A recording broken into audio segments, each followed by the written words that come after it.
N Y D X N plus D N minus one Y by D X N minus one, ठीक है, plus D N minus two by D X N minus two, two Y is equal to X. ये हो गया।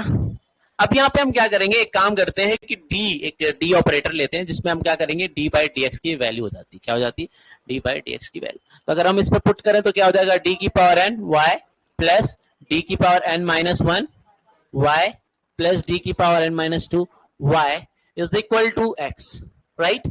अब इस पूरे में से y बाहर निकाल दो बेटा, तो क्या हो जाएगा आपका, d की पावर n प्लस डी की power n minus one plus D की power n minus two is equal to x. This is basically the function of d. Function of d is y is equal to x. तो आपको basically इस type से formula आ जाएगा, ठीक है। अब इसमें से हम इसको अलग अलग तरीके से निकालेंगे और अलग अलग तरीके से सोल्यूशन देखेंगे, क्लियर है। नाउ अब सबसे पहले rules to find CF, first topic दीजिए, rules to find CF, rules to find CF फिर dy बाय, इसको बेसिकली आपको कर लेना है जीरो। जब हम CF निकालने जाएंगे क्या करना है, F D Y is equal to zero कर लेना, और इसके बाद क्या करना है, d इज इक्वल टू कर लेना है m कर लेना है, और एक इक्वेशन फॉर्म होगा, उस इक्वेशन को बोलते हैं ऑक्सिलरी इक्वेशंस। क्या बोलेंगे, ऑक्सिलरी इक्वेशन, ठीक है।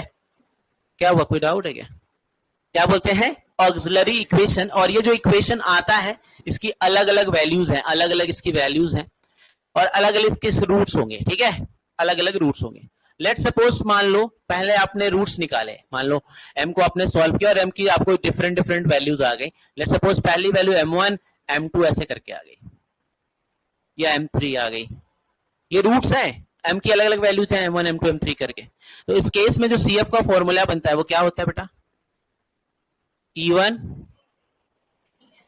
m1x बस C1, very good, C m2x plus C3 em m3x, like that आपका जो है बेसिकली फॉर्मूला बन जाएगा। समझ आया, पहला वाला डिफरेंट डिफरेंट रूट है, different different C1 C2 C3 are the constant, value नहीं रहती है, मैं निकालना पड़ता है अगर जरूरत पड़ी तो क्वेश्चंस में, ठीक है।